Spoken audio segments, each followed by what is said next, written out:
Entonces, ahí voy a leer en el chat, dice, conflictos diplomáticos, está dentro de la unidad, sí, está dentro de la unidad 3.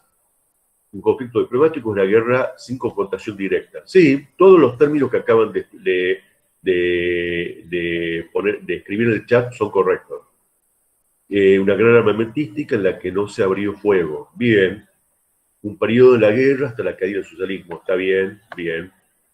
Bueno, entonces, a ver, la Guerra Fría fue un periodo de tensiones diplomáticas y de competencia económica, tecnológica, en la carrera armamentística y en la propaganda entre el bloque occidental encabezado por Estados Unidos y el bloque de Europa Oriental encabezado por la Unión Soviética. Luego, posteriormente, unos años después, con la Revolución China, año 1949, claro, exacto, al final del texto está bien lo que dice aquí, miren, lo que dice aquí, a ver, veamos. Tal vez, ahí está, hubo una confusión.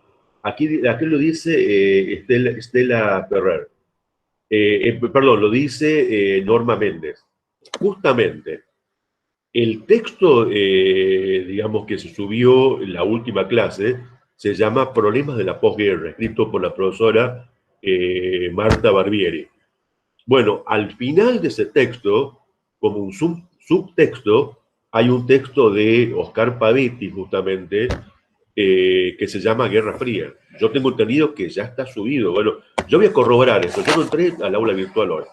La verdad que no entré, por eso, en teoría ya está el texto, ¿sí? Debe estar ahí porque es un subtexto que está al final. Así que, bueno, me parece que sí está entonces en lo que... Bueno, entonces, decíamos, competencia luego en el periodo de la post-Segunda Guerra Mundial. Esta competencia y esta lucha donde no se llegó a una confrontación directa entre los bloques, sino consistió en tensiones diplomáticas, carrera armamentística, competencia tecnológica y económica, y en una guerra de propaganda, donde, como decíamos, no se llegó a una confrontación directa, por supuesto. En la carrera armamentística también incluimos la carrera espacial, muy importante, en este periodo. Y ocurrió inmediatamente de la posguerra, en ese periodo de la posguerra, algunos incluso algunos autores hablan que las tensiones ya estaban anidadas en los propios acuerdos de la posguerra. Recordemos que en el año 45, mientras sucedía la Segunda Guerra Mundial, hubieron dos acuerdos, yo en la clase pasada los mencioné, uno Yalta, antes de culminar la Segunda Guerra Mundial, y otro en la culminación de la Segunda Guerra Mundial, que fue Potsdam. En esos dos acuerdos se reunieron los llamados tres grandes, que son los tres aliados de la Segunda Guerra Mundial, es decir, Franklin Roosevelt, Churchill por Inglaterra y Stalin por la Unión Soviética. Ya ahí estaban las tensiones que iban a resultar en digamos, en la apertura de la Guerra Fría. Y la Guerra Fría va a culminar con la destrucción del muro de Berlín por una manifestación en el año 1989 y finalmente la desintegración de la Unión Soviética en el año 1991. Y entre medio de eso, también el desarme de los regímenes de partido único en los países de Europa Oriental. Ahora bien, tengamos cuidado. Yo después, si quieren, podemos hablar de la caída del muro de Berlín. Pero tampoco no es que la caída del muro de Berlín provocó la implosión del sistema socialista. No, había un conjunto de causas subyacentes, había procesos de estancamiento, retroceso, pérdida de competencia por parte de la Unión Soviética con Occidente y de los países socialistas con Occidente. Entonces, eso es todo un tema. Bien, entonces, empecemos a hablar, a ver. Bueno, por eso, sí, ese es el texto. Hay que fijarse si al final hay un subtexto que dice Guerra Fría. Simplemente eso. Ya después voy a entrar al campus para corroborar. Si no está, yo reclamo, a ver, si no está el texto de Guerra Fría, no, no es una página. No, no, imposible. No, no, imposible. Es un texto que tiene 4 páginas. Ya yo después entro, corroboro y si no está, lo reclamo, ¿de acuerdo? Para que lo suba. Bueno, entonces, esto llevó también, por ejemplo, sí, de 4 carriles. Esto llevó también a que se expanda durante el periodo una mentalidad colectiva un tanto paranoica durante todo el proceso de la Guerra Fría, porque en Europa Occidental había un temor a la eclosión de una guerra nuclear, también en todo el mundo, pero básicamente en Europa Occidental, o al avance de una invasión soviética desde Europa Oriental hacia Europa Occidental. También generó un movimiento pacifista a escala global durante la década de 1960, que coincidía con el surgimiento de la cultura, podemos llamarle hippie, en Estados Unidos a fines de la década de 50, y del movimiento pacifista, y de la guerra de Vietnam a comienzos de la década de 1960. Y también generó toda una literatura que fue muy leída en todo el periodo, de toda una serie de sagas en torno a, eh, digamos, a los servicios de inteligencia a nivel internacional que operaban en los países, a guerras de inteligencia de la CIA contra la KGB y cómo operaban en el mundo. Y justamente hablando del mundo, nunca hubo durante la Guerra Fría una confrontación directa. ¿Por qué? ¿Por qué nunca se atacaron mutuamente la Unión Soviética y Estados Unidos? ¿Quién podría responder a eso?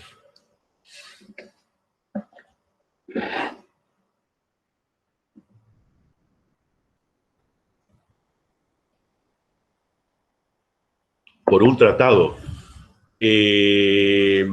Sí, hubo tratados, pero los tratados no fueron localizados, los tratados, y fueron bilaterales, y no hubo un tratado de no agresión en Estados Unidos, la Unión Soviética, para nada. A ver, ahí Andrés Budeguer levantó la mano. Lo que está en una parte de Hobsbawm de Historia del siglo XX es que el conflicto se estructuró de una manera tal en la que ninguno de los dos países querían llegar al conflicto armado, sino que, digamos, pretendían expandir sus intereses mediante otros conflictos en otros países, como la guerra de Corea, la guerra de Vietnam, en donde sí hubo un apoyo militar activo por parte tanto de la URSS como de Estados Unidos, pero ellos prefirieron mantenerse al margen de un conflicto directo.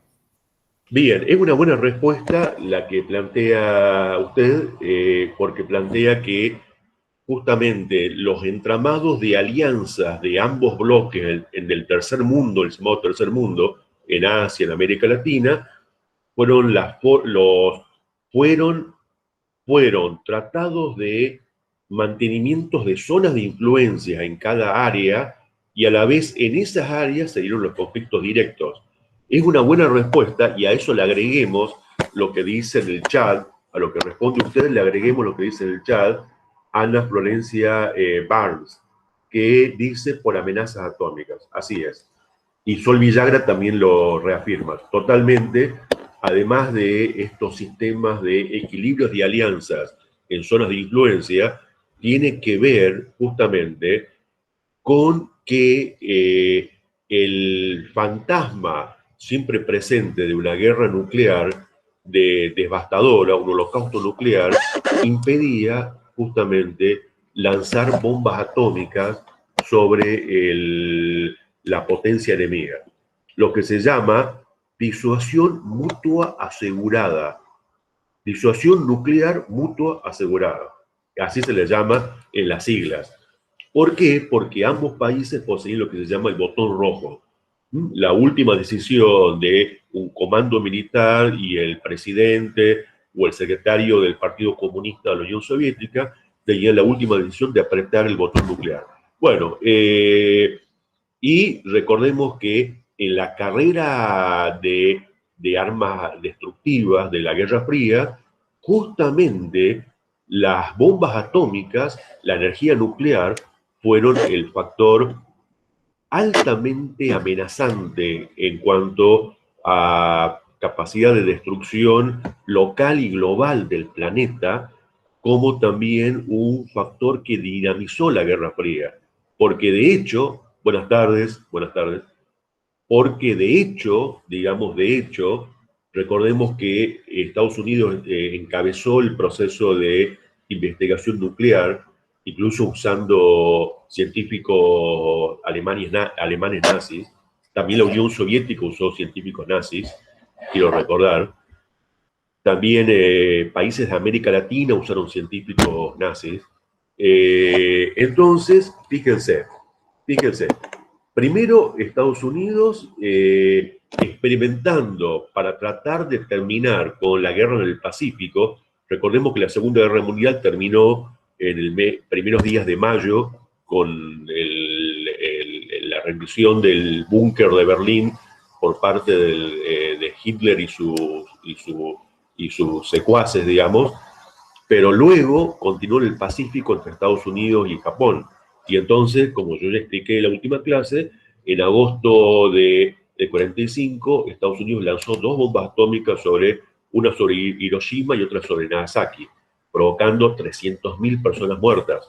Un hecho que fue visto por los aliados e incluso por técnicos de la ONU y por periodistas de todo el mundo como una especie de salida para ahorrar vidas humanas y terminar con la resistencia de Japón. Otros analistas lo ven técnicamente como un genocidio. Nunca fue tipificado por genocidio y nunca el presidente de Estados Unidos, Eisenhower, y el comando militar del Pentágono fueron procesados por algún tribunal internacional para dar cuenta del genocidio provocado sobre el pueblo japonés. Bueno, entonces, está un largo debate. Bueno, entonces, y luego, al poco tiempo, la Unión Soviética también obtuvo bombas nucleares. Y luego de eso, la bomba de hidrógeno, obtenida durante la década de 50. Y a fines de los 50, la Unión Soviética también obtuvo la bomba de hidrógeno.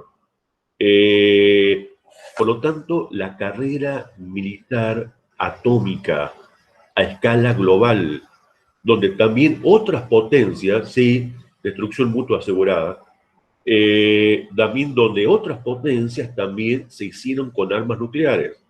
Básicamente Inglaterra, Francia, China también entraron en ese selecto club de países que poseían bombas nucleares.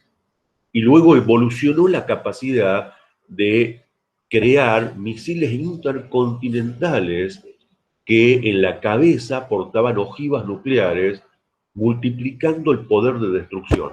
Bueno, y eso llevó a una carrera atómica impresionante durante el periodo. Y también, obviamente, la carrera espacial, a la cual se lanzó primero la Unión Soviética, lanzando el famoso Sputnik en el año 1957, lo que provocó un fuerte miedo en Estados Unidos y en Occidente de que la Unión Soviética monopolice la carrera espacial.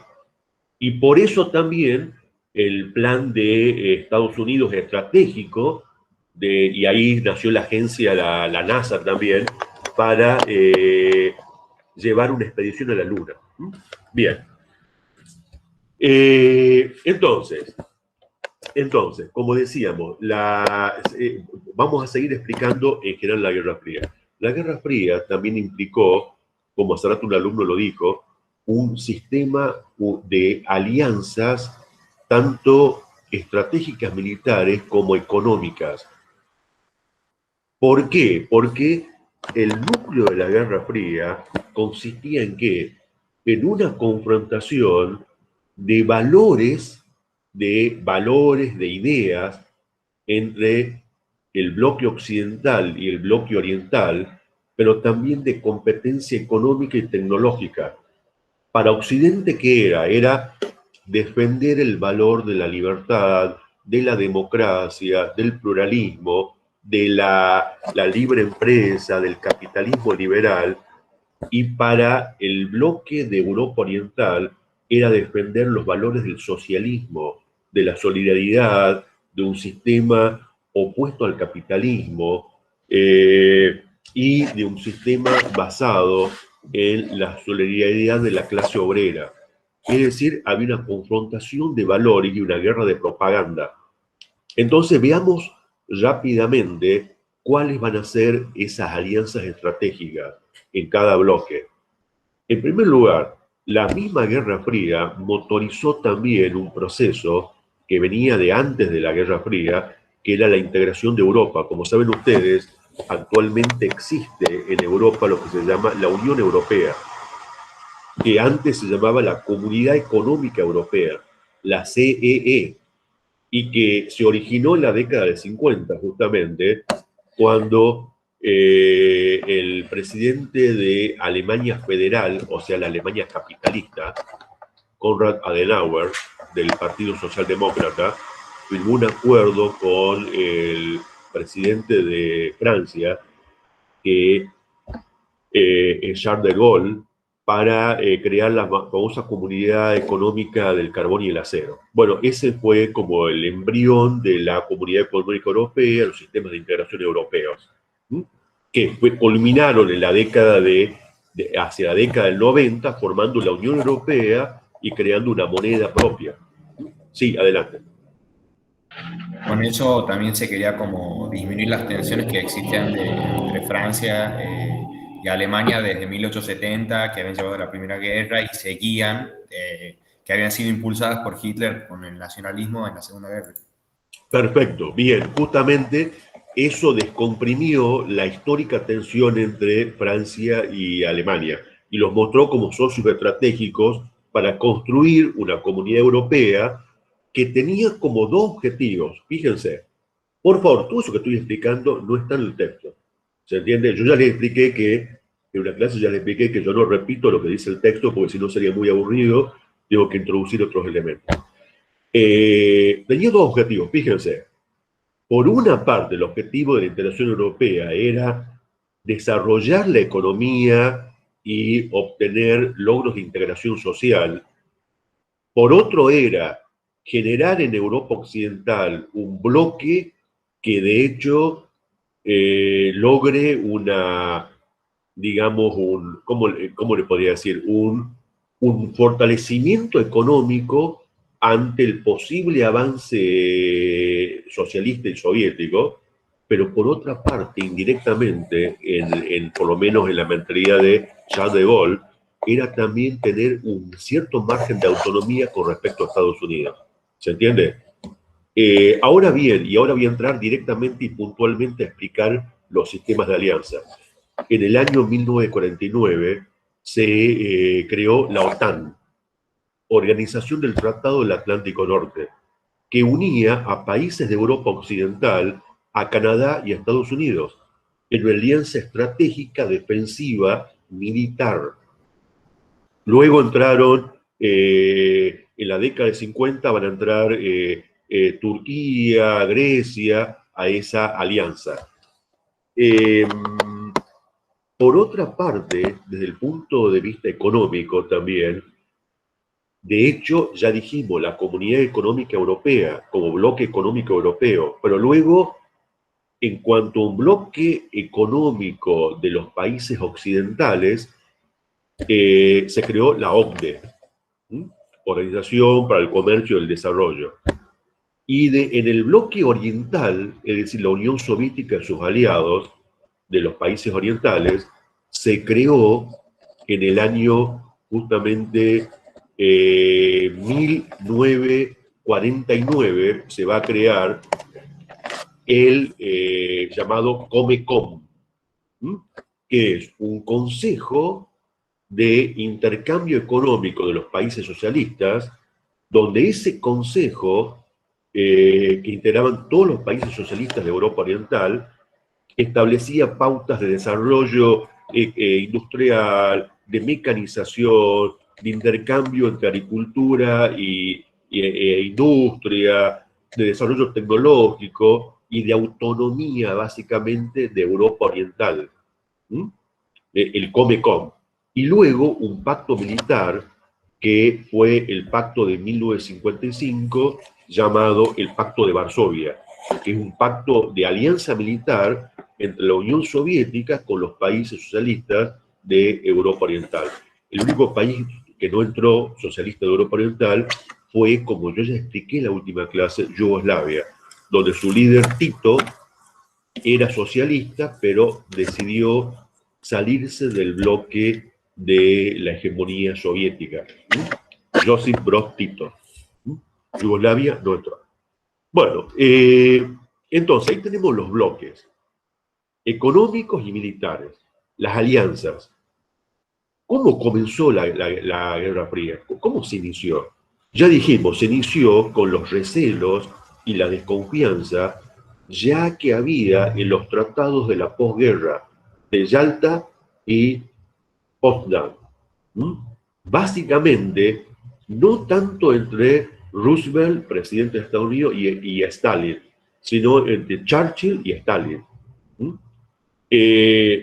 Ya Churchill desconfiaba. Se le llamaba, popularmente en esa época se le llamaba el zorro viejo desconfía del líder comunista. Eran como chistes que circulaban en Europa. Bueno, entonces, ¿qué pasó? ¿Qué pasó? Lo que pasó fue lo siguiente, que en los acuerdos de Potsdam, ejemplo, Stalin se comprometía a llamar elecciones libres en los países ocupados de Europa Oriental. Yo ya había explicado en la clase pasada cómo durante la ofensiva del Ejército Rojo soviético contra los nazis fueron avanzando y ocupando países de Europa Oriental. Bulgaria, Hungría, Polonia, Rumania, Checoslovaquia. Y en el caso de Yugoslavia, los partisanos, es decir, la resistencia, que era básicamente comunista contra la ocupación nazi. También en Grecia, los partisanos comunistas en Grecia contra la ocupación nazi. Igual Grecia, recordemos que no cayó bajo la órbita soviética. Entonces, recordemos que el Ejército Rojo fue el primero que llegó a Berlín, a la capital nazi. Y quiero recordarles que el peso de la guerra había recaído básicamente, por eso la enorme cantidad de soldados, la pérdida de soldados y la destrucción de ciudades, vías de tren, capital activo en la Unión Soviética. Había recaído en la Unión Soviética. Entonces, Stalin se había comprometido a llamar a elecciones libres luego de la posguerra, lo que no ocurrió. Y entonces Churchill, que luego perdió el poder del Partido Conservador en Inglaterra y ganó el Partido Laborista, Churchill emitió el famoso discurso ese, donde decía, un telón de acero ha caído sobre Europa Oriental. La teoría del telón de acero. Esa fue la famosa frase de Churchill que emitió en el Parlamento inglés justamente antes de dejar el poder. Un telón de acero es una frase cáustica, una frase cargada de pesimismo y también cargado de una impronta en torno a un enemigo latente que está detrás del telón de acero. Como diciendo, el mundo libre ve como Europa Oriental ha caído bajo el totalitarismo soviético. Sería así. Bueno, entonces, no. Churchill pierde el poder justamente en el año 46 y llega el Partido Laborista al poder. Bueno, entonces, ¿qué ocurrió después? Lo que va a ocurrir después de esto es que el primer conflicto de la Guerra Fría... bueno, hay otra cosa que les tengo que contar, pero que ya lo conté en la clase pasada. No sé si tal vez lo tuvieron todos y todas en la clase pasada. Es que Alemania quedó ocupada en 4 zonas. Sí, estoy de acuerdo. Sí, luego el Partido Conservador recupera el poder, por supuesto. que dio dividida en 4 zonas a Alemania, una zona inglés, de ocupación inglesa, otra francesa, norteamericana y soviética. Por lo tanto, Europa Oriental quedó bajo la ocupación soviética. Y Berlín, la capital, que estaba dentro de Europa Oriental, quedó también dividida en 4 zonas. Por eso es la complejidad, por eso es la complejidad de la ocupación sobre Alemania. Se le llamó el Consejo de Control, y ahí comenzó un proceso de desnazificación de Alemania. ¿Mm? Y además muchas diferencias entre los ocupantes también. Y entonces, como surgió esa complejidad, hoy había planeado mostrar imágenes que al final no las pude armar, pero la clase que viene puedo mostrar imágenes de todo esto, mapas e imágenes, para que tengamos claro todo esto que estamos explicando con palabras, cómo Berlín estaba dentro de Alemania Oriental y estaba también dividida en 4 zonas de ocupación. La región oriental de Berlín por la Unión Soviética y la región occidental por Inglaterra, Francia y Estados Unidos. Entonces, ¿cómo comenzó la Guerra Fría? Comenzó en el año 1948, cuando los soviéticos decidieron, porque decían de que había propaganda capitalista desde la Berlín occidental, bloquear la región de Berlín occidental. Es decir, que Berlín occidental no tenga abastecimiento por vía terrestre, es decir, por medio de trenes y de carreteras, desde la Alemania occidental, digamos. ¿Eh? Entonces, ¿qué hicieron los aliados occidentales capitalistas? Crearon un puente aéreo para abastecer a Berlín. Bueno, ese bloqueo se levantó al año siguiente, pero luego, en el año 1961, directamente digamos, el Partido Socialista Unificado de Europa Oriental decidió crear el muro de Berlín, dividiendo Berlín en 2, año 1961. Bueno, entonces ahí comenzó la primera tensión de la Guerra Fría.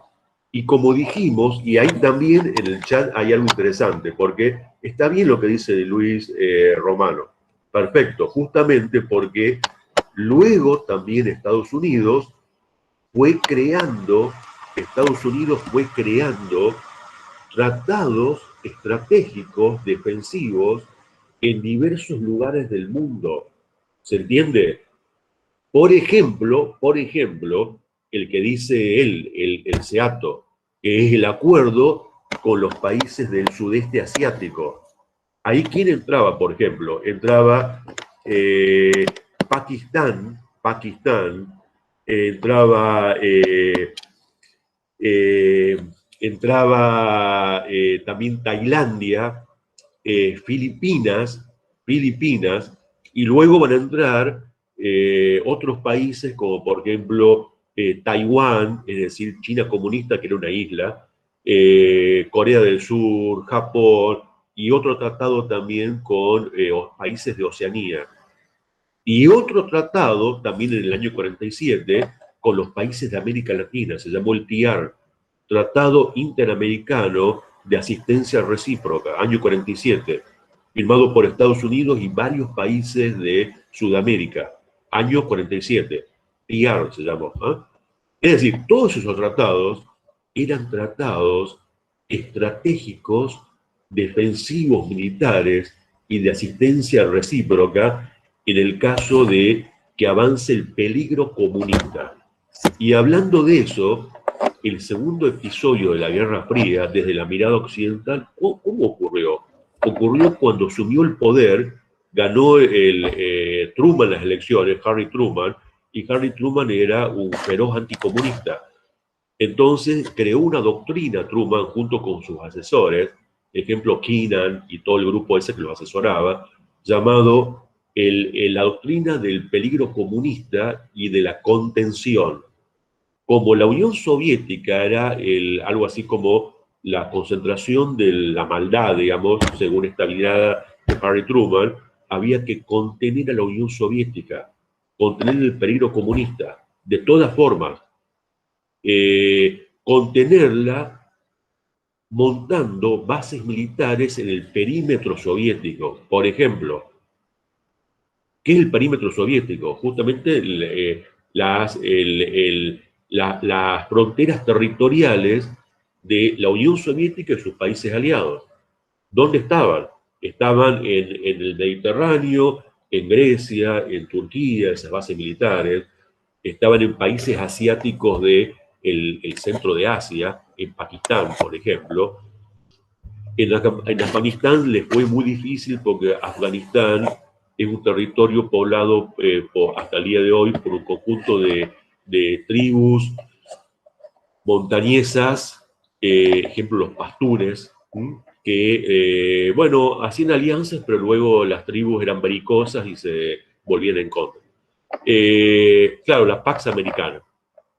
Entonces, montar bases militares en el perímetro soviético, una guerra de propaganda contra el peligro de la Unión Soviética y económicamente el Plan Marshall, que ya lo explicamos. En el año 48 se desenvuelve el Plan Marshall, 46-48, en Europa, que era un programa de ayuda norteamericano de una enorme masa digamos, de inversión económica, 300.000 millones de dólares, que se invertía para otorgar ayuda para la reconstrucción de Europa. Y se la otorgaban tanto como de Europa Oriental. La Unión Soviética presionó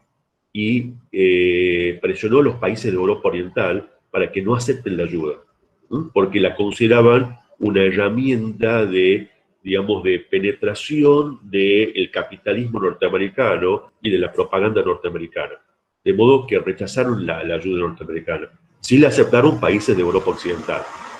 Programas de reconstrucción, con ayuda enorme en préstamos, incluso una entrega de materiales, de tecnología, etc., para reconstruir Europa. Y como dije la clase pasada, la Marshall, ¿qué decía? Decía que iban a recibir ayuda los países de Europa Occidental que en sus gobiernos, yo expliqué que la clase pasada que luego de las elecciones generalmente ganan alianzas de coalición, es decir, uniones de partidos en Europa Occidental. La letra chica decía que iban a recibir ayuda a los países que no aceptan al Partido Comunista en esa coalición. Bueno, entonces eso hicieron. Lo sacaron al Partido Comunista, fue desplazado de esas coaliciones. Porque ya también expliqué que el Partido Comunista tenía una gran cantidad de votos y de prestigio, justamente porque era la Unión Soviética prácticamente había ganado la guerra contra los nazis.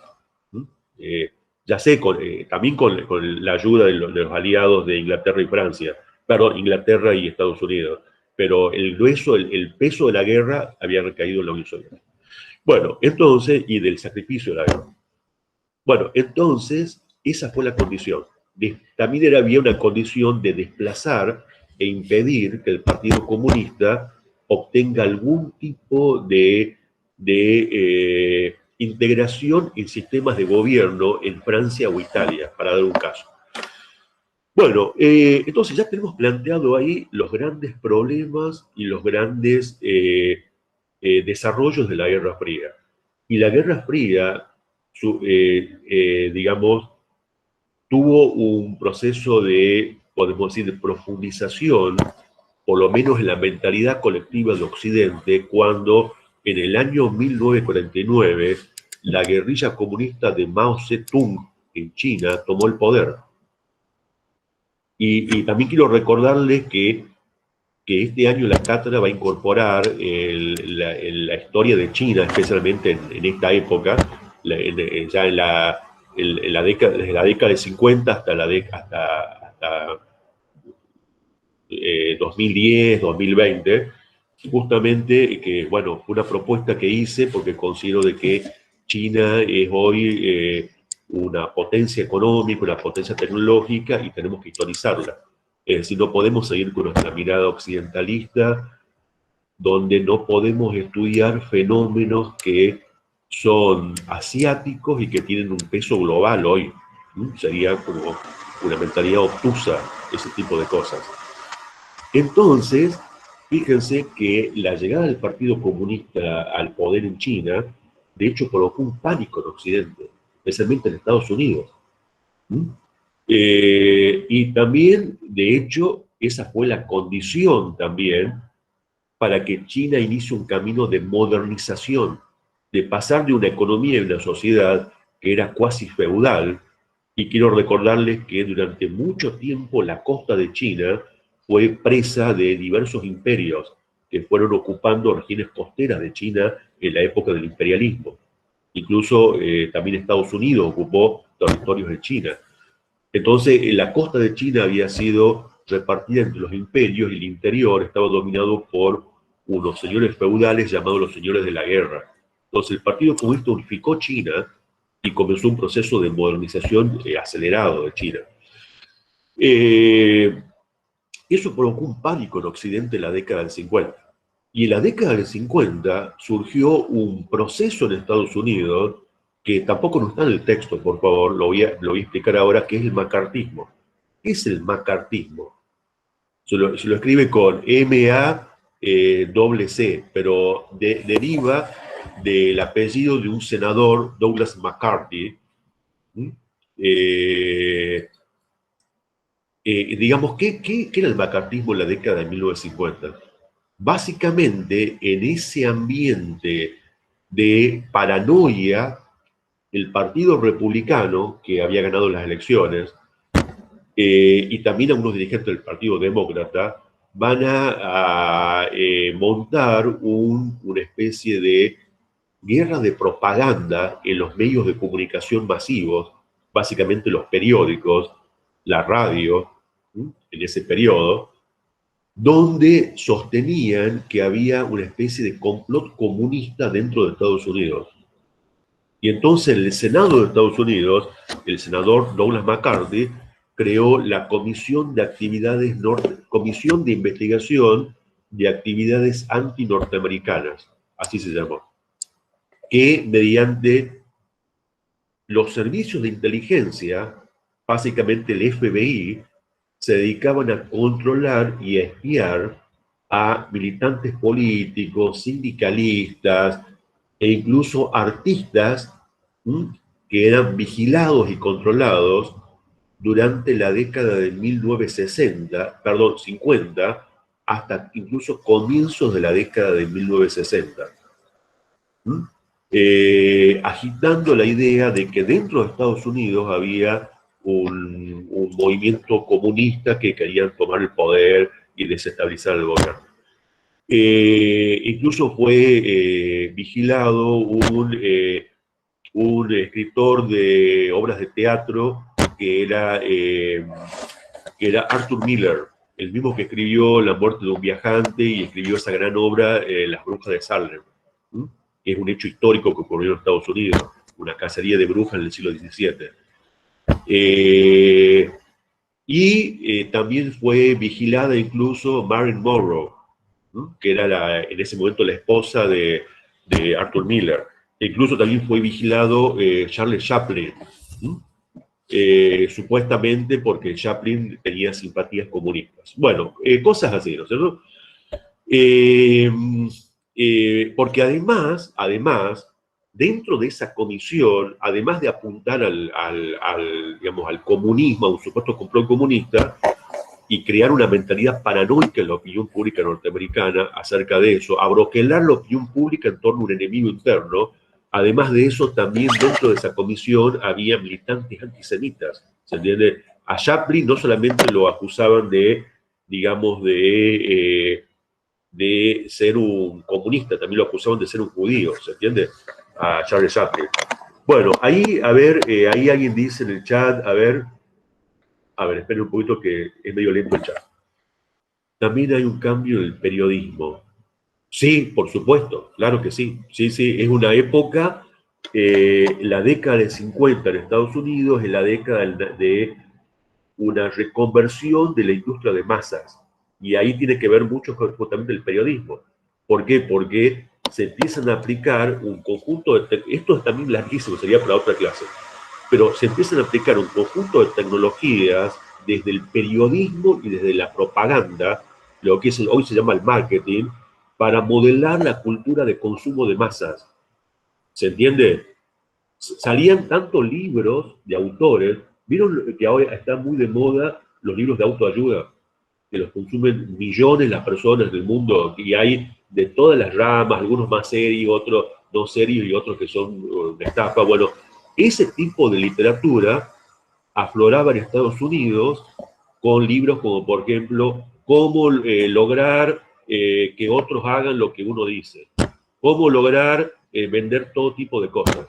Bueno, una serie de técnicas de marketing, de formación de vendedores para vender todo tipo de productos y de tecnología de propaganda de masas a través de los periódicos, de las revistas, de los afiches callejeros, de los programas de radio y luego a fines de la década del 50 de la televisión. ¿Se entiende? ¿Cómo diseñar en un periódico un afiche para vender una aspirina o vender cualquier tipo de producto y que el diseño genere en la persona que lo ve un deseo de tener el producto? Bueno, eso nace en Estados Unidos de la década del 50 y se expande por todo el mundo hasta el día de hoy y bueno, sigue toda esa vorágine de tecnologías de propaganda y de marketing que ya están obviamente hoy mucho más complejizadas. Bueno, nace en la década del 50 y también tiene un correlato del periodismo, como dice aquí la persona que escribió. Bueno, volvemos al tema de la Guerra Fría. Entonces, nunca hubo una guerra directa entre ambos bloques, pero los conflictos directos, ¿a dónde se dieron?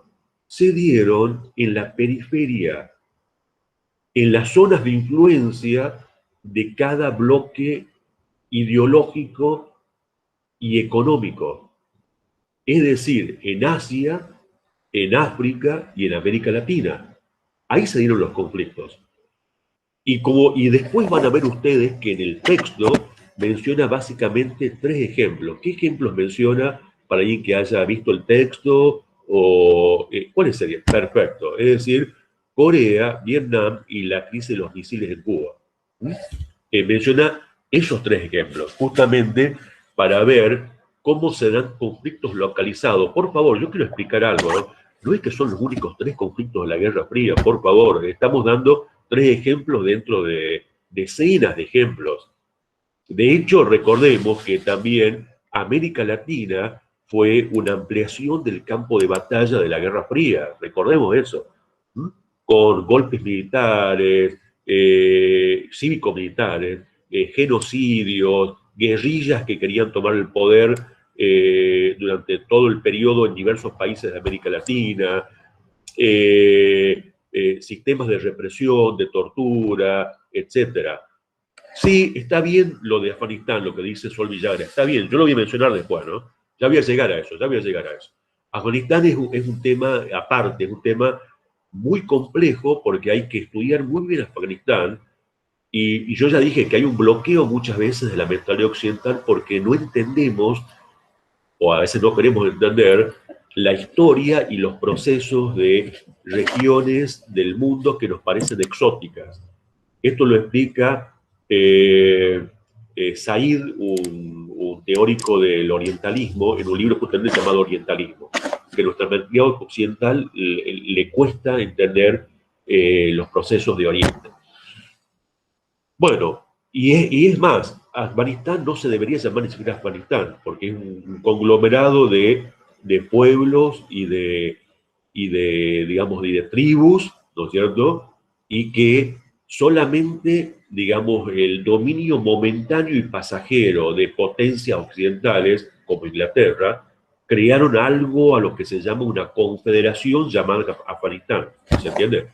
Bueno, entonces, decíamos, en la periferia se van a dar los conflictos de la Guerra Fría transformada en Guerra Caliente, ¿se entiende? Directa, que provocaron millones de muertos, genocidios, matanzas, etc. Y damos los 3 ejemplos esos. La guerra de Corea, vamos a resumirla muy brevemente. Corea, recordemos, era una posesión japonesa, que fue un protectorado japonés cuando Japón entró en el proceso del imperialismo, tratando de ocupar regiones de China, como lo hacían todas las potencias imperialistas. Y, habían comenzado Inglaterra y Francia a ocupar regiones del viejo imperio chino, costeras, las famosas guerras del opio, a principios del siglo XIX. A fines del siglo XIX, Japón, y entre medio también otras potencias como Estados Unidos, también Alemania, trataron de ocupar regiones de China, y lo hicieron. Entonces, Japón había creado un protectorado sobre Corea a fines del siglo XIX, y en 1910 ocupó directamente Corea. Y luego de la Segunda Guerra Mundial, ya derrotado Japón, de hecho se van a crear dos Coreas. La Corea dividida por el paralelo 38. Corea del Sur, con capital en Seúl, bajo la influencia norteamericana, y Corea del Norte, bajo la influencia china, del Partido Comunista Chino. Bueno, en el año 50, justamente, el Corea del Norte, envalentonada por el triunfo del Partido Comunista Chino y la toma del poder en el año 49, en China, o sea, en el norte de Corea del Norte, valga la redundancia, invade el sur, y llegan a ocupar en pocas semanas todo el sur, toda Corea del Sur. Entonces el Consejo de Seguridad de la ONU aprueba una resolución para enviar un contingente de soldados para defender Corea del Sur de esa ocupación. En ese envío del contingente estaba a cargo, comandado por un militar norteamericano que había sido un héroe, entre comillas, de la Guerra del Pacífico contra los japoneses, llamado Douglas MacArthur. Bueno, avanza el contingente de la ONU encabezado por Douglas MacArthur, obviamente con soldados norteamericanos, franceses, ingleses, etc. Y logran hacer retroceder a los comunistas hacia el norte. Y con ayuda china, nuevamente avanzan las tropas comunistas hacia el sur y ocupan nuevamente Corea del Sur. Y entonces MacArthur, ¿qué se le ocurrió proponer? Lanzar bombas atómicas sobre China. Obviamente esto fue desechado por el Consejo de la ONU, y el Consejo de Seguridad de la ONU, y Douglas MacArthur perdió la comandancia. Y finalmente se abrieron un periodo de negociaciones en Ginebra, y ahí se determinó que se iba a volver a crear una frontera en el paralelo 38, delimitando Corea del Norte de Corea del Sur, pero esa guerra de 3 años terminó en el 53, costó casi 2 millones de muertos. Bueno, rápidamente muy rápidamente a la crisis de los misiles, muy rápidamente. Como saben ustedes, en Cuba había una guerrilla que luchaba contra un dictador llamado Fulgencio Batista, y de hecho Cuba era una isla donde los grandes propietarios de tierra, los grandes comerciantes, de hecho, explotaban a la masa de trabajadores. Y además había inversiones norteamericanas también en Cuba. Y una guerrilla había comenzado desde las montañas, desde Sierra Maestra, a operar durante la década del 50, integrada por los hermanos Castro, Camilo Cienfuegos y un argentino llamado Che Guevara, y finalmente logran vencerlo al dictador Fulgencio Batista, que en un tiempo había sido apoyado por Estados Unidos, y toman el poder en enero del año 1959. Al principio era un gobierno reformista, que inicia una reforma agraria, inicia un conjunto de procesos de reconversión económica, y se mantenía en un discurso reformista y nacionalista. Pero luego, bajo la presidencia de Kennedy financia un intento de invasión de exiliados cubanos desde Miami a Bahía de Cochinos, en una playa cubana. Fracasa ese intento de invasión con apoyo norteamericano, y entonces hay un viraje del régimen cubano, y en el año 60, justamente 60 y 61, en ese año, van anunciando paulatinamente su adhesión al socialismo y su entrada en el bloque socialista mundial. E inmediatamente el líder soviético, el secretario del Partido Comunista de la Unión Soviética, Nikita Khrushchev, que había reemplazado a Stalin, que había muerto, empieza a enviar por medio de barcos, y obviamente Kennedy había declarado un bloqueo económico a Cuba, que sigue hasta el día de hoy, quiero aclarar. Y entonces, ¿qué hace Khrushchev? Manda barcos para montar unas rampas de misiles que apuntaban a Estados Unidos. Eso fue detectado por fotografía aérea de inteligencia norteamericana, y entonces Kennedy decidió bloquear marítimamente a Cuba para que no lleguen los componentes de los misiles. Y se generó una fuerte tensión marítima en el Mar Caribe entre la Unión Soviética y Estados Unidos, donde incluso hubo amenazas de guerra nuclear mutua, y finalmente negociaron para que la Unión Soviética desmantele los misiles de Cuba y a su vez Estados Unidos desmantele los misiles que estaban en Turquía. Se llamó la crisis de los misiles, año 1962. Bueno, y vamos a la última, también bastante rápido, porque esto también es para una clase, el tema de la guerra de Vietnam, porque es un tema también bastante complejo. Claro, exacto, exacto. El teléfono rojo implicaba una especie de recurso de comunicación entre las potencias antes de apretar el botón rojo, ¿no? Es decir, llegar a un mínimo acuerdo para evitar una guerra nuclear, sería así. Bueno, la guerra de Vietnam. Indochina era una posesión colonial francesa desde el siglo XIX, ¿no es cierto? Luego de la Segunda Guerra Mundial, Indochina sería lo que ahora es Vietnam, Laos y Camboya. Obviamente el país más extenso es Vietnam. Laos y Camboya son pequeños países. ¿Qué pasó? Luego de la Segunda Guerra Mundial comienza una lucha anticolonial en diversos lugares del mundo.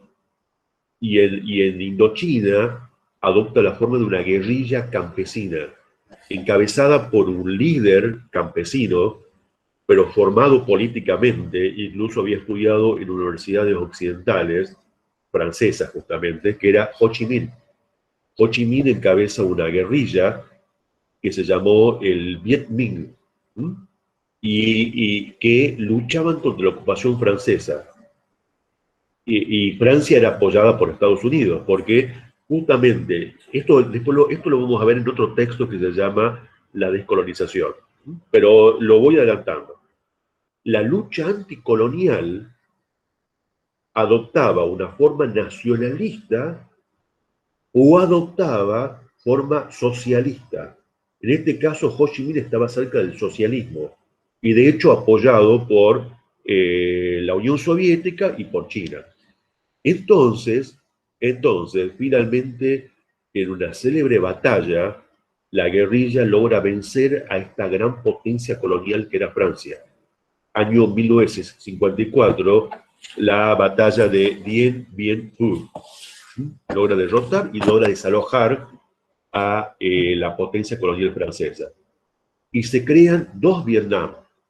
Vietnam del Norte, justamente ocupado por la guerrilla del Viet Minh, con apoyo de la Unión Soviética y de China, y Vietnam del Sur bajo la cobertura norteamericana. Luego, durante la década del 60, principios de la década del 60, Vietnam del Norte va a avanzar hacia el sur, y entonces, básicamente, bajo la presidencia de Johnson, recordemos que Kennedy fue asesinado en Dallas, 1963, y entonces asume su vicepresidente, que luego fue elegido presidente, que es Johnson, del Partido Demócrata, y Johnson comienza a mandar asesores y a mandar armamento a Vietnam del Sur. y luego se van implicando cada vez más en la guerra entre Vietnam del Norte y del Sur, dependiendo de Vietnam del Sur, y comienza un involucramiento de Estados Unidos en la llamada Guerra de Vietnam, cada vez más acrecentado durante la década del 60. Miles de soldados, helicópteros. Para esto pueden ver una gran obra, una gran película de Coppola llamada Apocalipsis Now. Sí, adelante. Andrés Budeguer.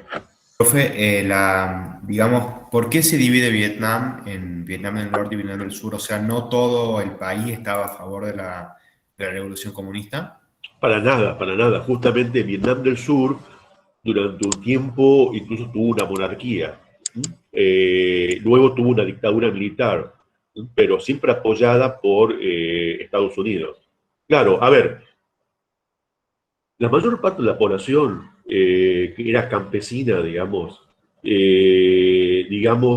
tenía ideas políticas así muy predeterminadas.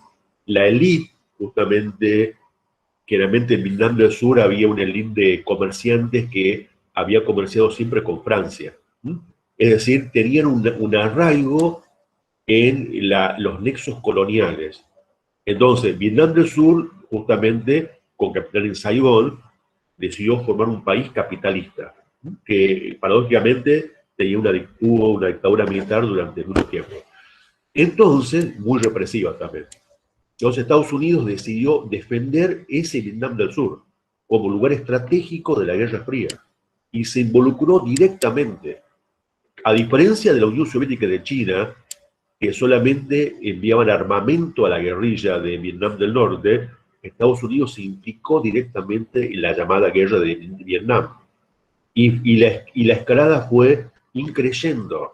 Estados Unidos incluso se enfrentó directamente con la guerrilla, con miles de soldados en el terreno, incluso lanzó una enorme cantidad de bombas sobre las laderas de Vietnam, incluso armas químicas, el famoso napalm, que provocaron miles de muertos y la devastación de aldeas y de montañas enteras. Y finalmente esa guerrilla persistente, escabullidiza, que atacaba al enemigo por la espalda, que tenían túneles, esa guerrilla, ese pueblo campesino y esa guerrilla logró derrotar a la primera potencia militar del mundo en el año 1975. Mientras tanto, durante la década del 60, había surgido un fuerte movimiento pacifista en Estados Unidos, antiguerra de Vietnam, dirigido por jóvenes universitarios que desertaban del servicio militar, de manifestaciones de estudiantes que fueron reprimidas, muchas de ellas por la policía, y obviamente el movimiento hippie, la contracultura norteamericana, que también se identificaba con Vietnam contra Estados Unidos. Y también un movimiento pacifista en la propia Europa. Finalmente, fue una enorme derrota psicológica colectiva para, claro, los tratados de paz de París. Para Estados Unidos, la retirada de Vietnam en ese momento. Entonces, sí, hay una serie de manifestaciones estudiantiles en el año 66, 67, 68, 69, y crece el movimiento pacifista dentro de Estados Unidos pidiendo la retirada de Vietnam y repudiando al gobierno porque ya había un conjunto de informaciones periodísticas que mostraban masacres de Estados Unidos en Vietnam contra la población civil, diciendo que estaban atacando la guerrilla y tiraban napalm sobre aldeas enteras, matando a mujeres, niños, ancianos, campesinos, tratando de luchar contra esa guerrilla invisible que era el Vietcong. Bueno, finalmente Vietnam quedó unificada en torno al Partido Comunista. Bien, ahora voy a terminar la clase porque ya se avanzó mucho la hora, simplemente con lo siguiente. Quiero recordarles que la Guerra Fría culminó durante el contexto de lo que se llama, esto tampoco está en el texto, por favor, ¿no?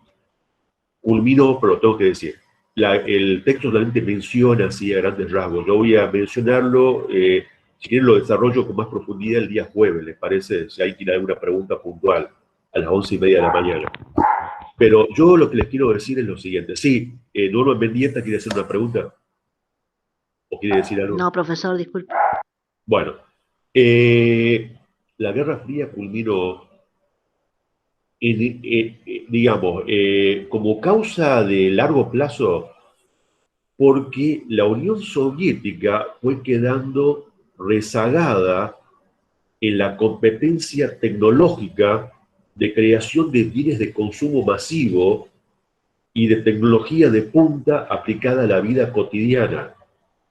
Y porque parte de la población, tanto de la Unión Soviética como de Europa Oriental, tenía expectativas de consumo y de estándar de vida que no podía llegar a cumplir, porque la Unión Soviética durante la década del 70 y durante la década del 80 se dedicó a desarrollar la industria armamentística, la industria espacial, la tecnología dirigida a esas industrias y descuidó esto de la tecnología avanzada aplicada a la vida cotidiana y a la tecnología de reproducción de la vida cotidiana y en los hogares. Por una parte.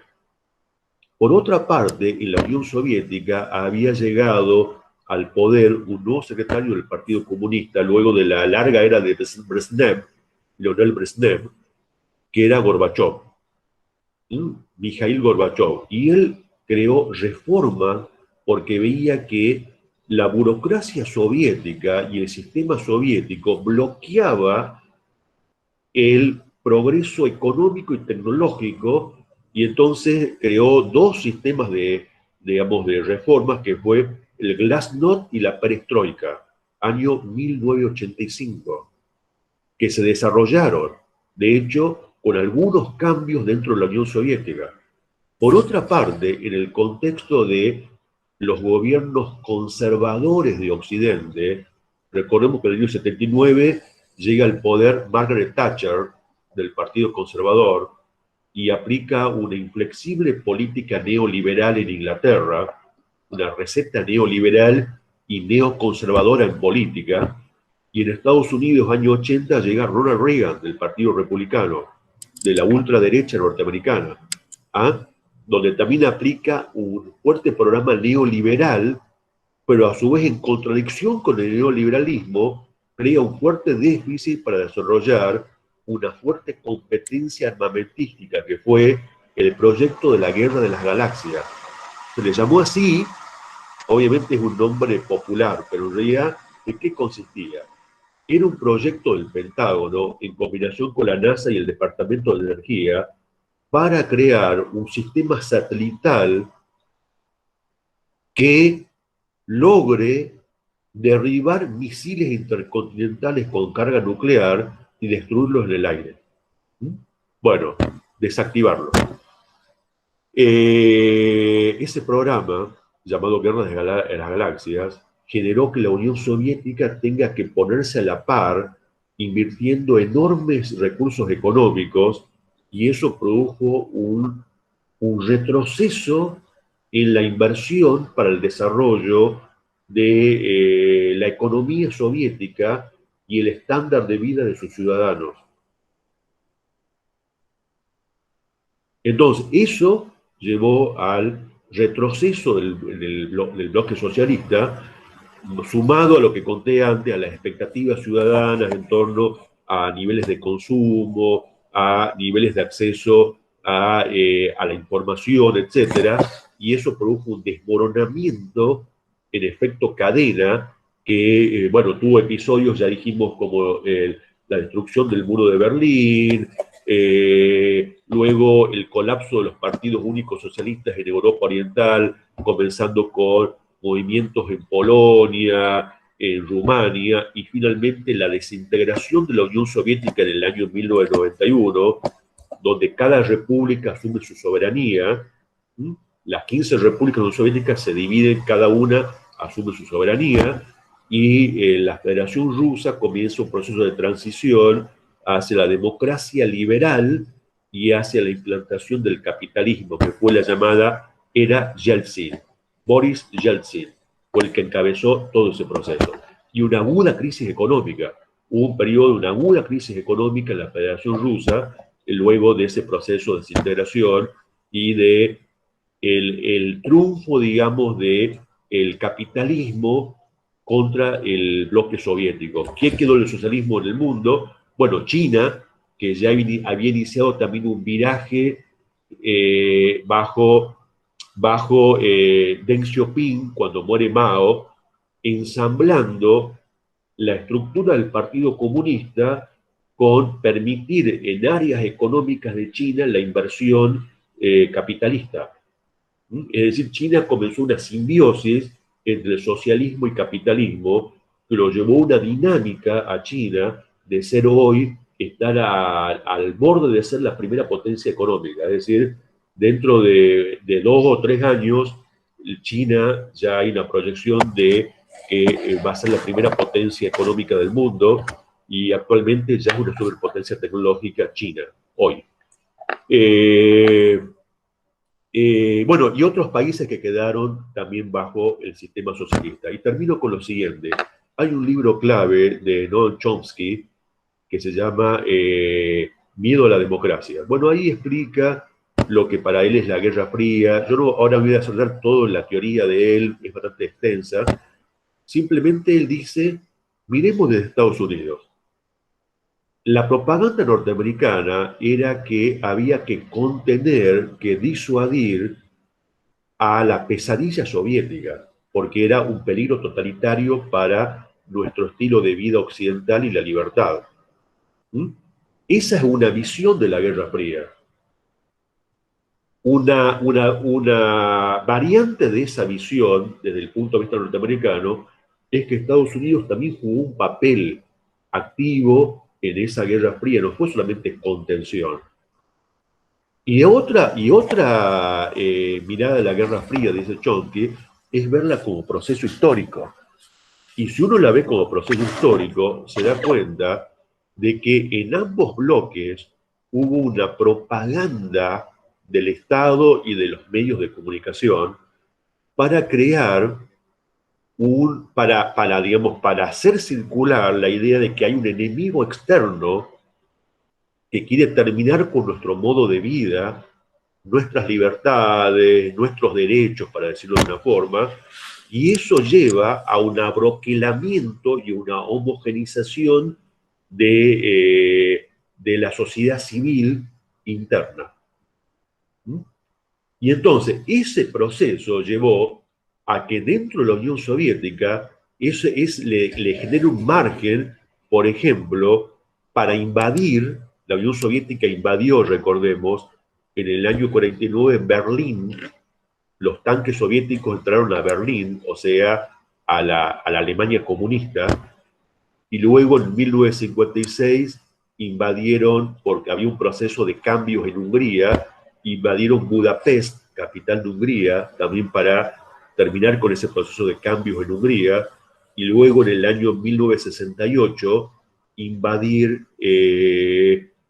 Checoslovaquia, Praga, también por un proceso de cambios dentro de Checoslovaquia.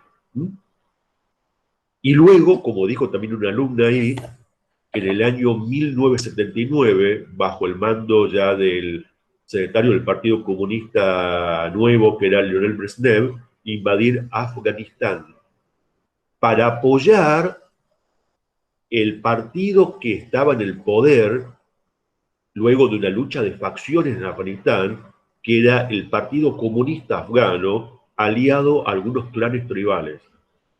Invadieron Afganistán año 1979 y ahí surgió una guerra de guerrillas de las tribus afganas, los mujahidíes, contra la Unión Soviética. ¿Apoyados por quién?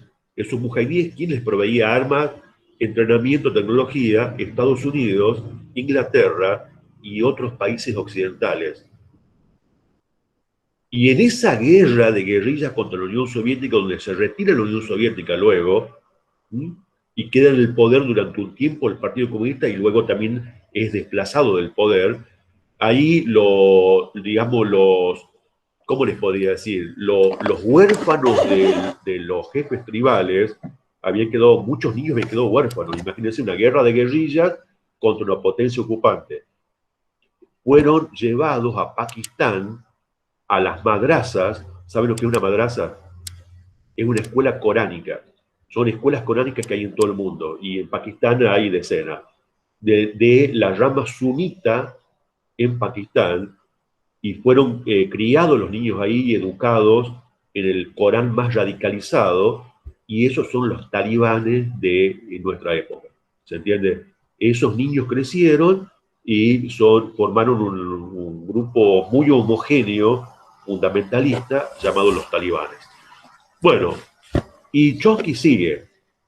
Dice, y para Estados Unidos implicó la creación del que Eisenhower llamó el complejo militar industrial.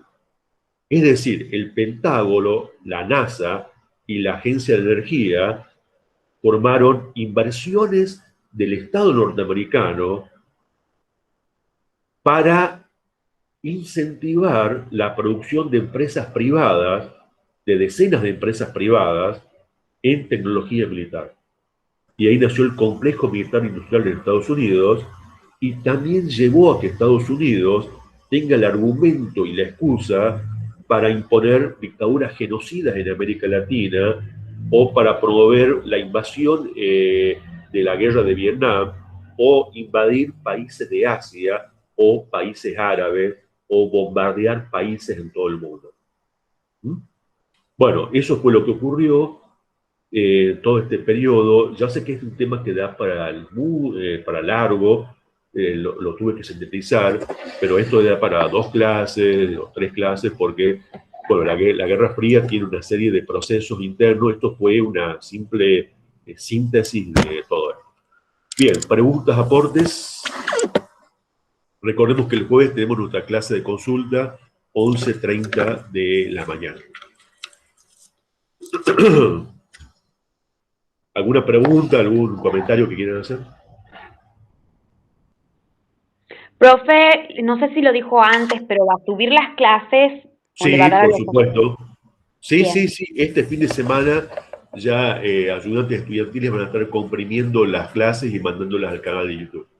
Las 4, Gracias. son 4, si no me equivoco, son 4 o 5, ahora no tengo claro. Pero saber 1, 2, 3, 4, 5.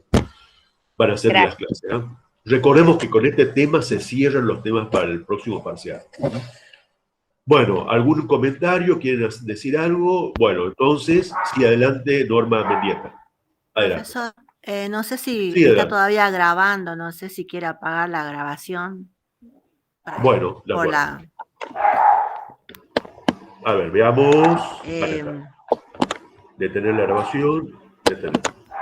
Yo le quería hacer una consulta. Como Sí. bien dijo usted, Sí, ya la detengo la grabación. Ah,